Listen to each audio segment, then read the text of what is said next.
Hello, this is Reverend Don Lewis coming to you from the beautiful metaverse and more specifically from beautiful Danville, Illinois, homeland of the Corellian tradition. And this is Midday with Reverend Don. Welcome. And I hope you're having a lovely Monday today here in the Midwest. It is a very warm day, um, to the point of arguably being dangerously warm, which I'm not a great fan of complaining about the weather, but this is a very warm day. Today, I thought I would talk a little bit about the subject of leadership. And why have I chosen that subject? Well, we've been talking about, things like the rise of Christian nationalism, what we as a community can do about it, how we as individuals can um, ensure the safety of our future. Well, how do we do that without leadership? We don't. So I thought leadership would be a good subject to discuss today. And of course, if you follow Midday with Reverend Don, you can type your questions or comments onto whatever platform you're looking at. And hello to Reverend Antonio. It's good to see you. And they'll show up here in my chat room, just like Reverend Antonio just did. And hello to Janet in the chat room. It's good to see you, Janet. Leadership and the term leader itself, and hello to Nikki in the chat room. It's good to see you, Nikki, is often treated as a controversial word in the pagan community.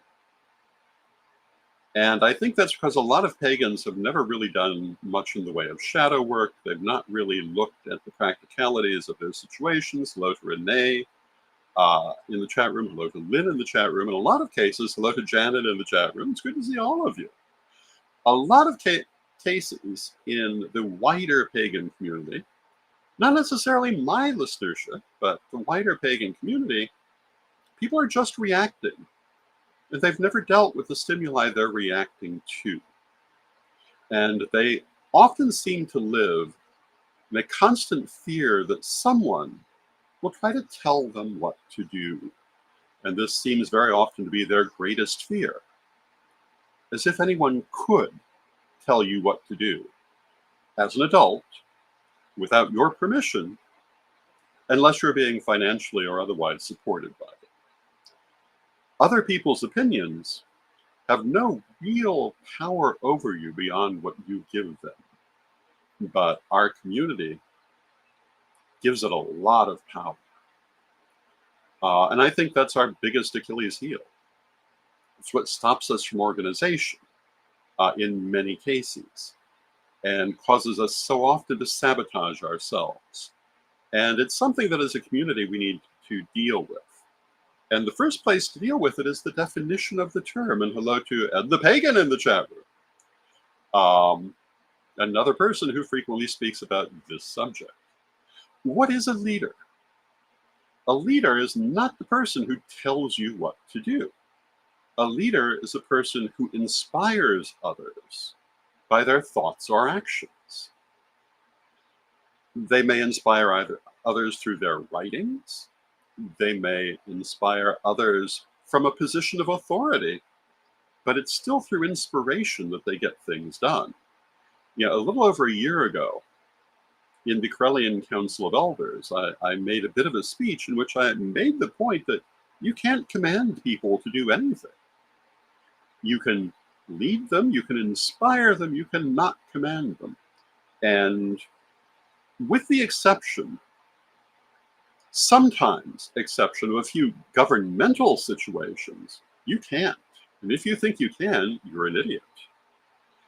If they don't want to do it, they're not going to do it. And if you want them to do it, you must inspire them to do it. Standing on a chair and stamping your foot isn't going to get it done. In fact, it's likely to build a strong opposition to it.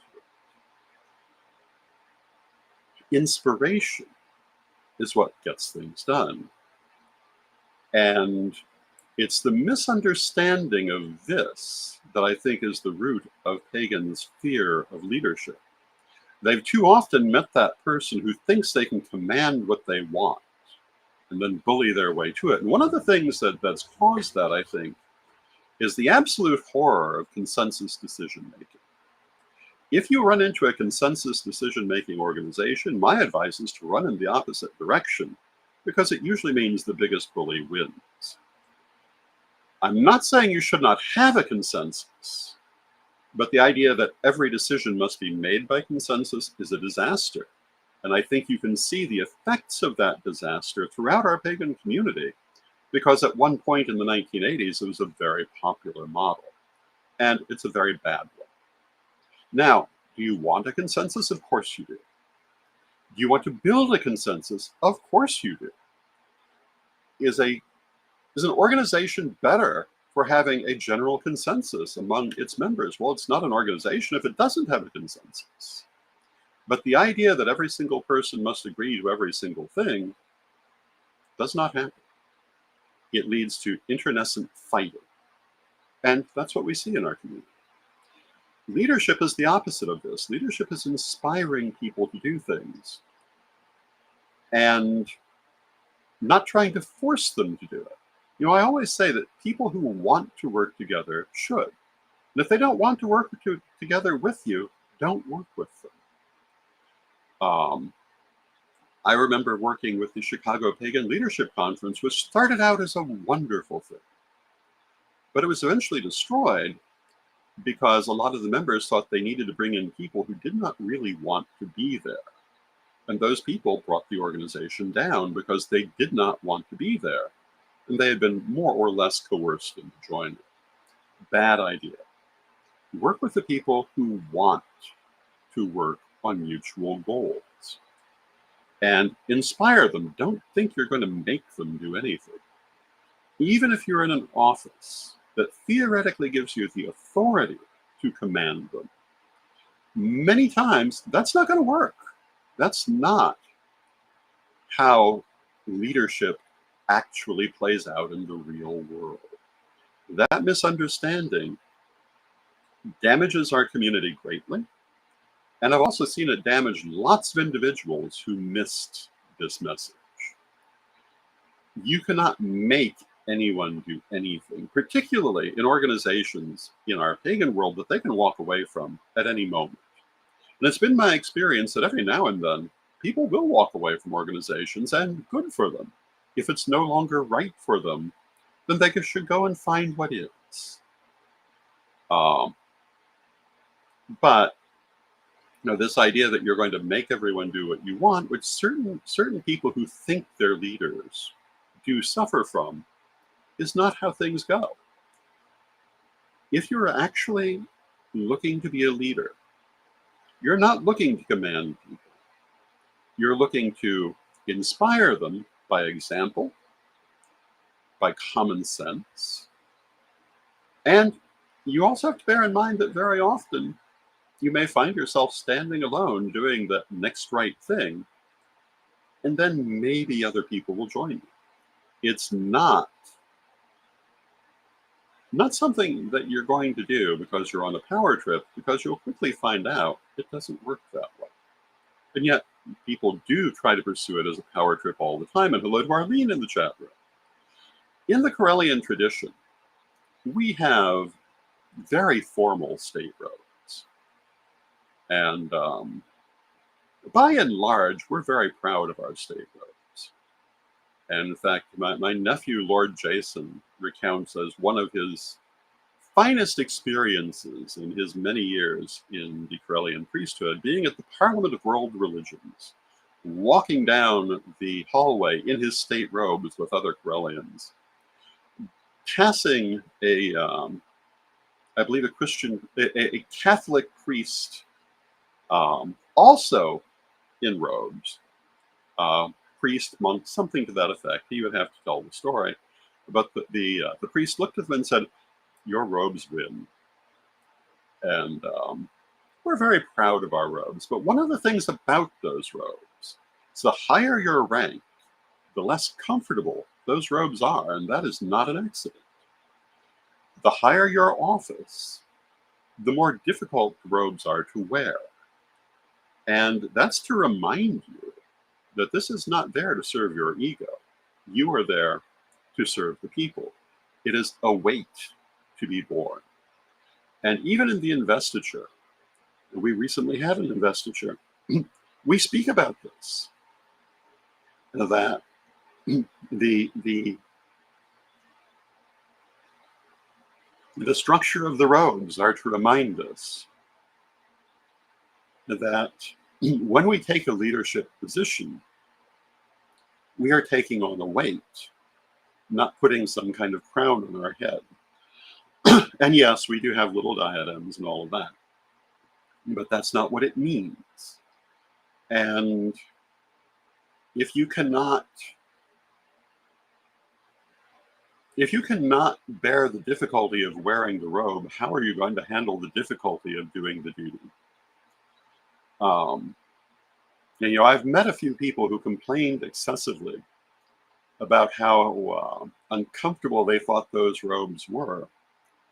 And when the time came for them to actually act as a leader, it came out they really didn't know how to do it because they couldn't handle the difficult parts. It's not an easy path. A lot of people think they want to be in a leadership position to serve their ego. And mind you, ego is not a negative term. Ego is your sense of self, and there's nothing wrong with that. But a damaged ego or an inflated ego is a bad thing. And doing things in life only to serve your sense of ego is not a good thing, particularly when you're trying to lead other people. You need to be thinking of their interest. You need to be thinking of what's going to benefit them, not just what's going to make you feel good in the moment. I think if we could somehow find a way, and I have not in the many years that I've been around, but if we could find a way to change how our community looks at the concept of leadership from a childish idea to an adult idea, I think the whole community would be better off. And hello to CDC in the chat room. It's good to see you, CDC. I think we'd find it much easier to get done the things we need to get done. But that also deals with the fact that we do have people who pursue leadership for childish reasons, for reasons simply of self-gratification. And, I'm not going to say that if you're in a position of leadership, there are no moments of self-gratification. It can be very rewarding on many levels. And there are moments when you may be very proud of things that you have been involved in and deserve to do. But mostly it's work.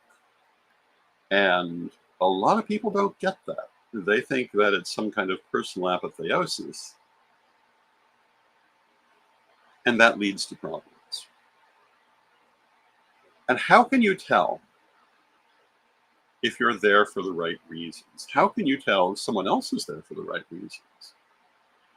And, one of the biggest ways, in my opinion, is what they do if they don't get their own way. And, no one in a position of leadership always gets their way. And hello to V. Montgomery, who tells us that they are an Aquarius and that this is their first time listening. Welcome, V. It's good to have you here. Having been one of the first priesthood of the Correllian tradition now for 45 years, I can tell you, I have not remotely always gotten my own way. I've often had to back down on subjects. Other times I've had to wait to be able to do something that I thought was very important. Sometimes I've had to change plans. Sometimes I've had to sit in a state of great frustration, sometimes for years, to get certain things done. And sometimes they never got done. And that is part of being a leader. And if you can't handle that, this is not something you should be trying to do. Everything will not go your way in a position of leadership. And if your response to that is to throw a temper tantrum, you're not a leader.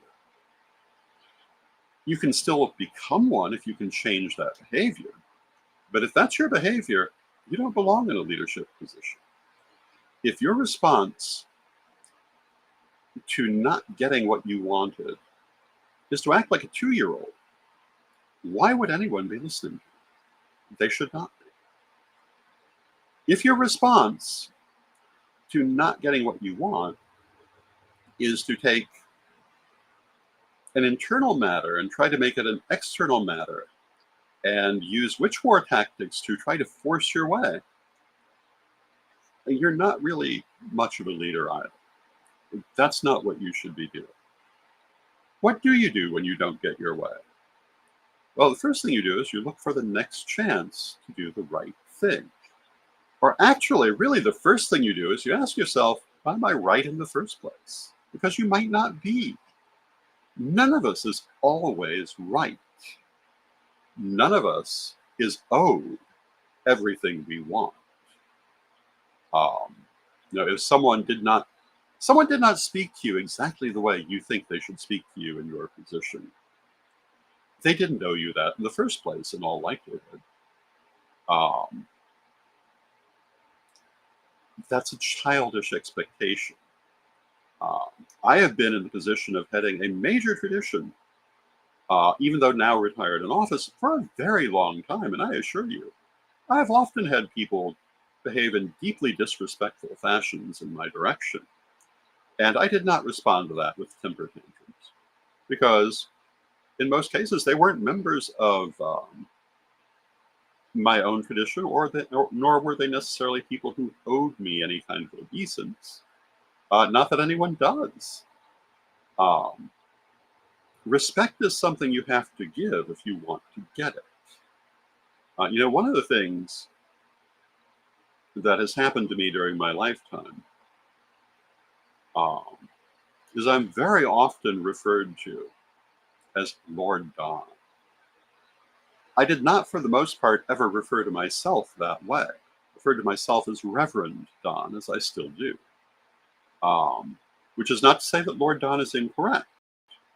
But the way that I became known as Lord Don was because I was so punctilious about referring to the high priestesses of Chicago as Lady this or Lady that, because I wanted to show respect for their positions. And the result was I got the same respect.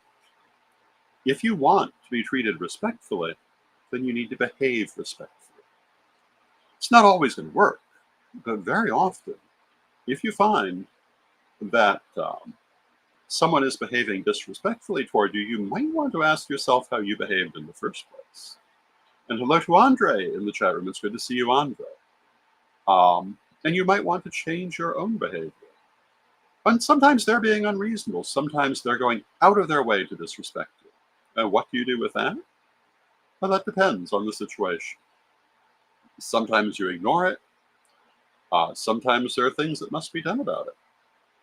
But it's best to, in my opinion, avoid that kind of situation if you can. And if you are thinking you're a leader, and you think the way that you're going to raise your position is by disrespecting other leaders, you're an idiot. And if you choose to behave that way, don't be surprised if you incur their lasting enmity, even if they don't show it publicly. They will notice. And you'll deserve it, because you should have behaved respectfully, or at least civilly. And if you can't do that, you don't need to be surprised that you don't receive it. And throwing a temper tantrum is not the way to react to that. Examining your own behavior, seeing if you could have handled things differently. And if you find you could have, addressing that is the way that you handle that. And if you really feel that there was nothing that you did wrong, Your best course of action is to look for the next right thing to do, not obsess over momentary situations. You didn't get the appointment you wanted. Well, what's the next thing you can do? You're not going to get every appointment you want. I can think of a lot of things that I wanted in my lifetime that I did not get, including appointment to certain prominent organizations. Did I take that to heart? Sometimes. But did I do anything about it? No. In one case, I did eventually receive an invitation to the said organization and chose not to accept it for various reasons. But I didn't make a big issue out of it. I simply politely declined. It was not, in my opinion, disrespectful to anyone. And that, in my opinion, is always how you should try to handle things. And hello to Scale Model Muse. Wonderful. It's good to see you, Scale Model Muse. I love scale models. I find miniaturism fascinating. And Scale Model Muse says, afternoon, Reverend Don. Afternoon to you, Scale Model Muse. It's a lovely afternoon. When we don't get what we want, that is the actual measure of our character. How do we handle it? Some things may hurt your heart. Some things may need an action to reply to them. But the action you take says a lot about you. And the correct action is never to be a whiny fool. If you think you're a leader, behaving like a whiny fool tells everyone you're not. And Scale Model Muse says, it's Marcy from Michigan. I know you, Marcy, of course. I just didn't know the name. It's lovely to see you, Marcy. I'm very glad to see you here. Remarkable woman. And speaking of leaders, she's a good example of a leader. A leader, above all, shows maturity. A leader handles disappointment with maturity. A leader, even if you're absolutely outraged,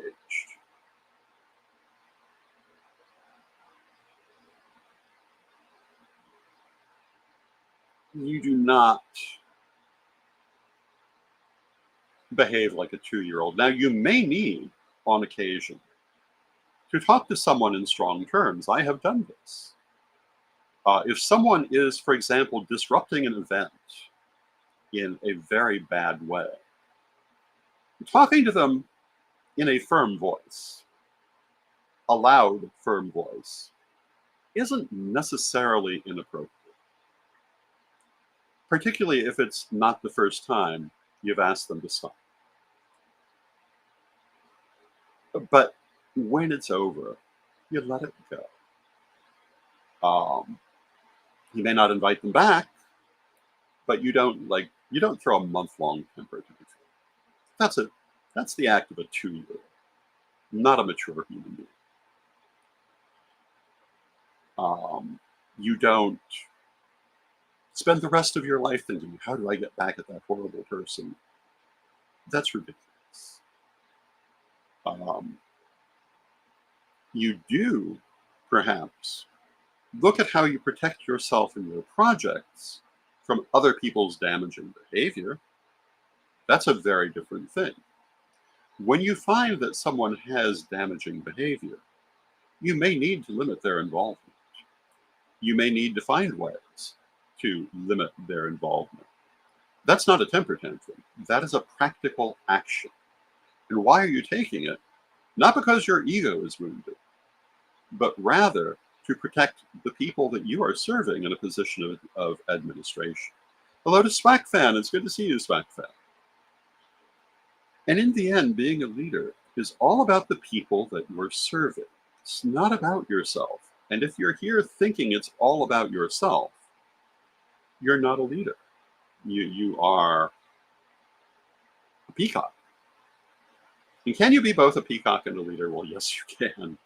Uh, I arguably am a bit of a peacock. Of course, one of the symbols of the Corellian first priesthood is a peacock. Um, and so it's not entirely inappropriate.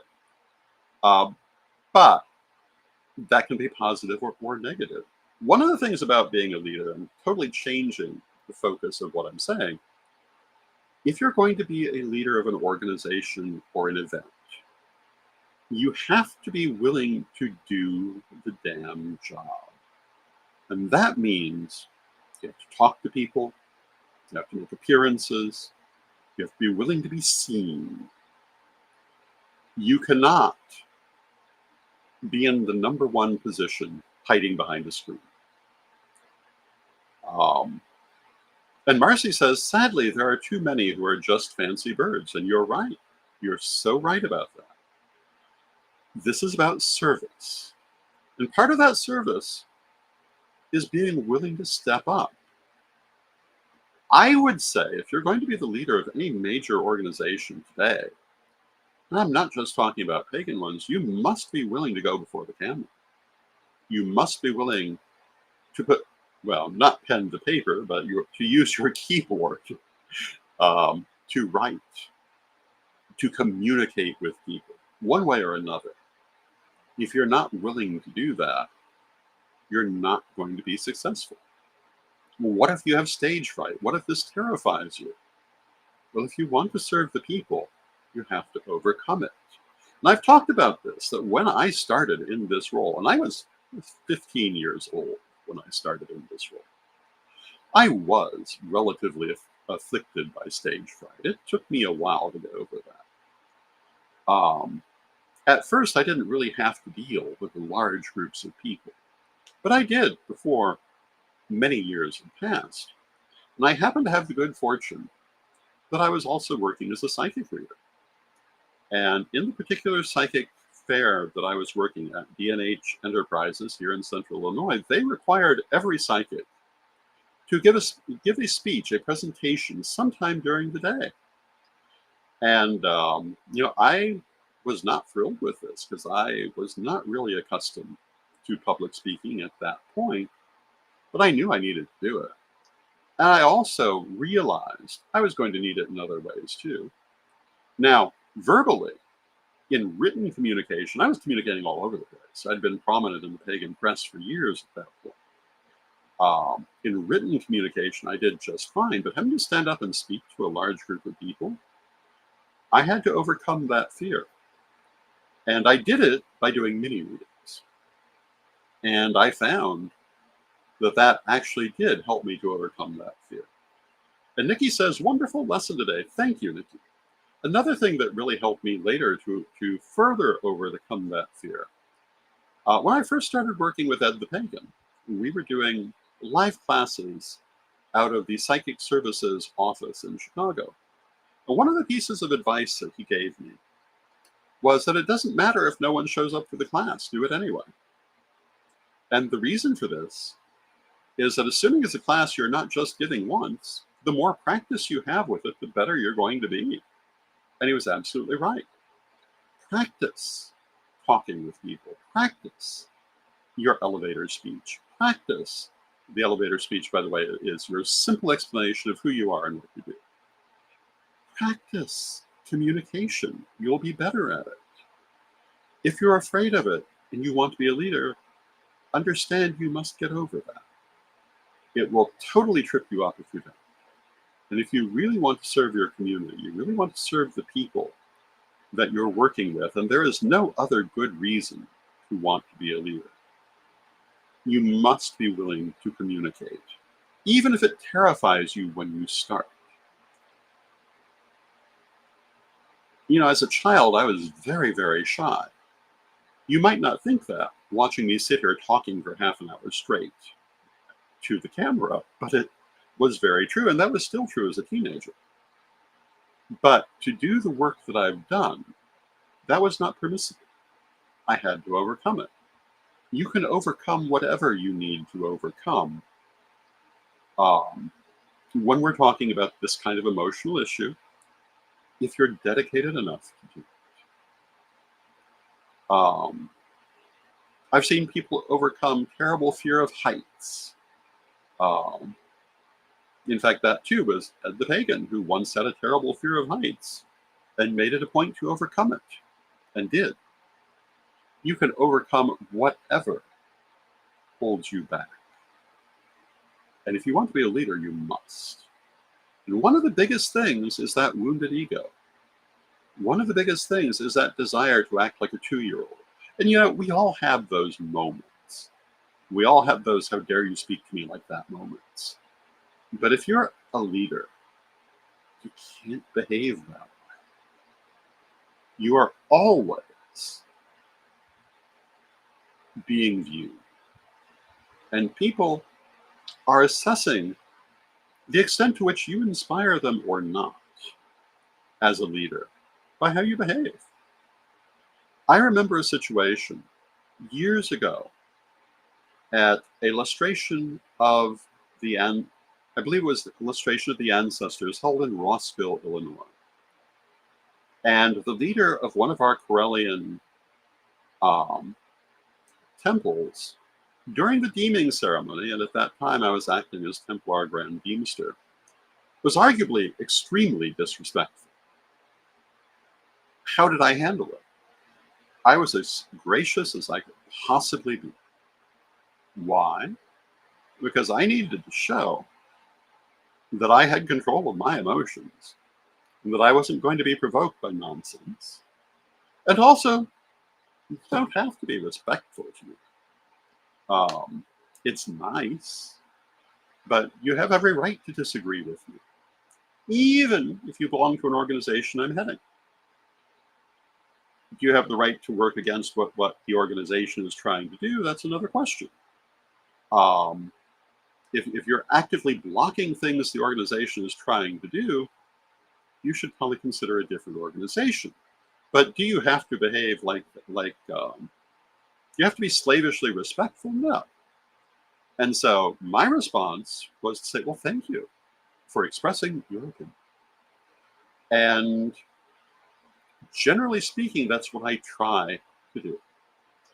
Now, as I've said, there have been times when certain individuals have been so disrespectful that it was eventually necessary to speak to them in what I used to call the chancellor voice, and say, this is unacceptable. It must stop. But I regarded that as absolutely regrettable and not something I wanted to find myself engaged in. And it required extreme provocation. And I think it happened maybe twice in situations I can think of. So when we talk about leadership, part of what we're talking about is maturity and reacting like an adult. Now, granted, a lot of people who are biologically adult have not necessarily emotionally reached adulthood. Maybe they can't behave like an adult. But if they can't, maybe it's time they learned how to. If you want to be a leader, you must, or you're going to mess up everything you touch. And when you can, behave like an adult.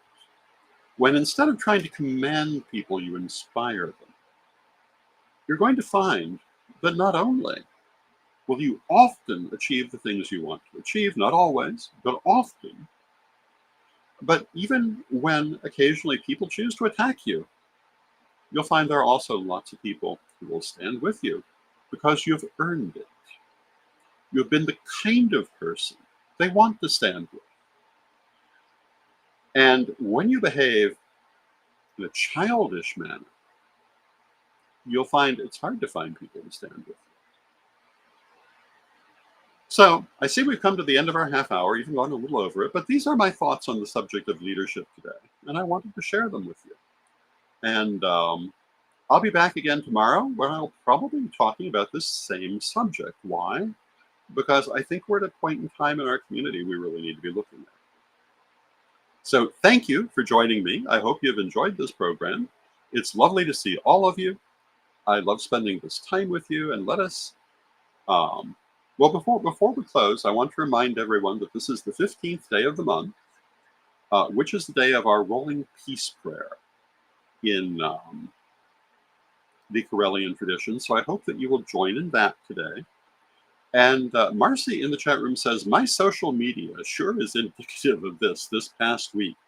Maturity is at an all-time low with some. Well, yes, it is, isn't it?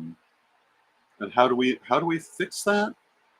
Well, the only thing we can do is to be mature ourselves and try to inspire others to become more mature. Or at least that's my answer. So with that, let us close with our prayer, as we always do. Divine Mother Goddess, Divine Father God, beloved ancestors, we thank you for all that you do for us in our lives, and we ask you to help us to be inspiring individuals. Help us to be mature and reasonable individuals. And help us, even if we're frustrated, even if we don't get our way, even if things are not always as we would have them, to still be mature and inspiring individuals. Help us to be the best that we can be, and help us to serve our communities in the best ways that we can. Beloved Mother Goddess, beloved Father God, beloved ancestors, we thank you for this and for everything you do with us in our lives. Knowing you are always with us, still from respect, we thank you for your presence, and may you be blessed now and always. And I thank you for your presence. May you be blessed now and always. And